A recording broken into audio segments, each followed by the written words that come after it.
जिंदाबाद, भारत माता की, भारत माता की, वंदे वंदे वंदे भारत, भारत माता की, वंदे वंदे वंदे,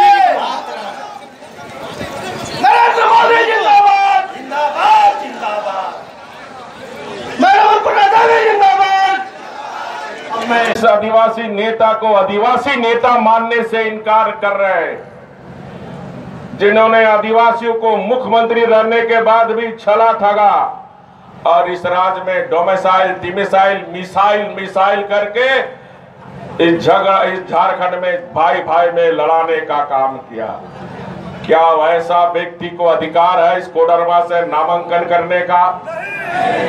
इसका भी जवाब आप नेता बनते हो, जैसे शिबू सोरेन जी दुमका रिजर्व सीट से लड़ रहे हैं। आप में इतनी अगर अपने को नेता मानते हो तो उस क्षेत्र से लड़ना चाहिए, लेकिन हिम्मत नहीं है क्योंकि आदिवासियों को इन्होंने छला है। तो अब आपको छलने आ रहे हैं तो ठगाना नहीं है ना, है? इसलिए इस बात को जानकारी। तीसरा, ये जो राज्य में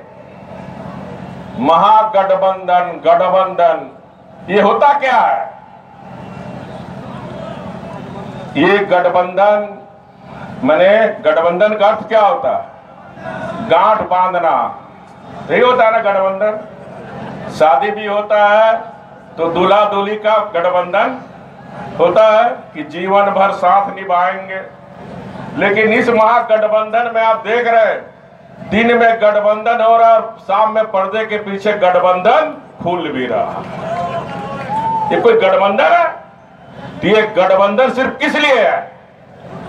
ये महागठबंधन मोदी को हटाओ। मोदी को क्यों हटाओ? कि ये महागठबंधन में कांग्रेस, जेडीएस, आरजेडी ये सब भ्रष्टाचार में पीएचडी हासिल किए हुए हैं। क्या हासिल किए हुए हैं? और जानता है मोदी आएगा तो इनका स्थान कहां रहेगा? जेल में। इसलिए मोदी हटाओ। ये डरपोक लोग हैं और डरपोक लोग इकट्ठा होकर भी महाबली जिस पर देश की 130 करोड़ फैसला लेना, किस देश में वंशवाद की राजनीति चलेगी कि लोकतंत्र में जहां एक मोची सीने वाला भी देश का प्रधानमंत्री बन सकता है। और देश की जनता ने 2014 में ये लोकतंत्र को मजबूत किया और 2014 में भी देश की जनता ने वंशवाद और एक गठबंधन की राजनीति को नकारने का काम किया। और एक चाय बेचने वाला जिसकी मां दूसरे घर में झाड़ू पोछा का काम करती थी, ऐसे व्यक्ति को, एक ऐसे देशभक्त को, एक ऐसे भारत माता के लाल को देश का प्रधानमंत्री, देश की करोड़ों जनता ने बनाने का काम।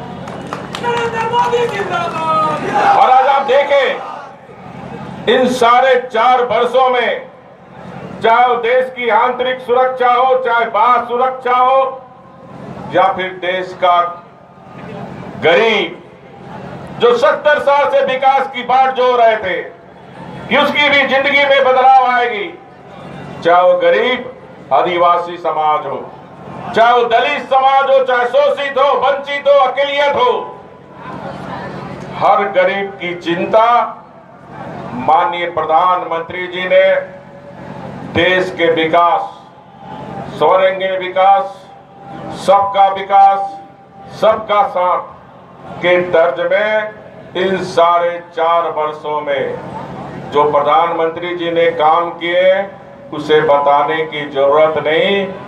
देश के हर क्षेत्र में एक काम बोल रहे हैं। देश की जहां तक हम आंतरिक सुरक्षा की बात करें, बाह्य सुरक्षा की बात करें, मैं पिछला आपको याद दिलाना चाहता हूं।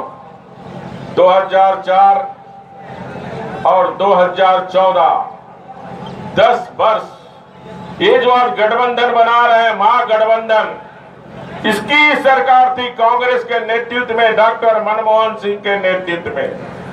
इन 10 वर्षों में क्या होता था? पाकिस्तान के आतंकवादी कभी महाराष्ट्र में बम ब्लास्ट करते थे, कभी बॉम्बे में बम ब्लास्ट करते थे, कभी हैदराबाद में बम ब्लास्ट करते थे, कभी अक्षय मंदिर में तो कभी जम्मू के मंदिर में बम ब्लास्ट करते थे। और हद तो हो गई थी, पार्लियामेंट में भी बम ब्लास्ट करते। लेकिन इन कांग्रेसियों की हिम्मत नहीं होती थी कि पाकिस्तान को मुंह तोड़ जवाब दी जाए।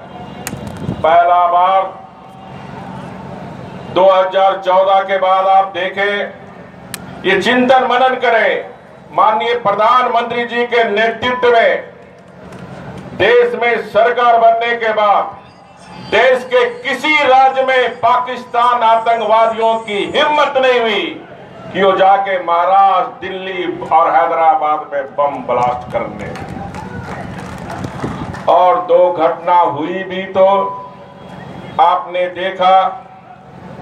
29 सितंबर 2016 किस प्रकार उरी में हमारे सेना के जवान पाक अधिकृत कश्मीर में घुसकर आतंकवादियों को मारने का काम किया, आतंकवादी अड्डे को ध्वस्त करने का काम। और अभी 2 महीने पहले 40 जवान हमारी शहादत हुई और उस 40 जवान के परिवार के 12वीं के पहले ही 11वीं में माननीय प्रधानमंत्री जी ने वायुसेना को खुली छूट दी और घुसकर। मुख्यमंत्री जी आपके साथ हैं, आपके पास हैं।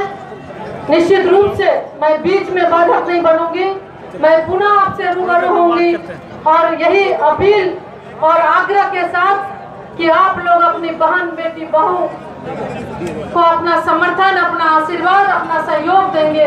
इसी उम्मीद के साथ आप सभी का बहुत बहुत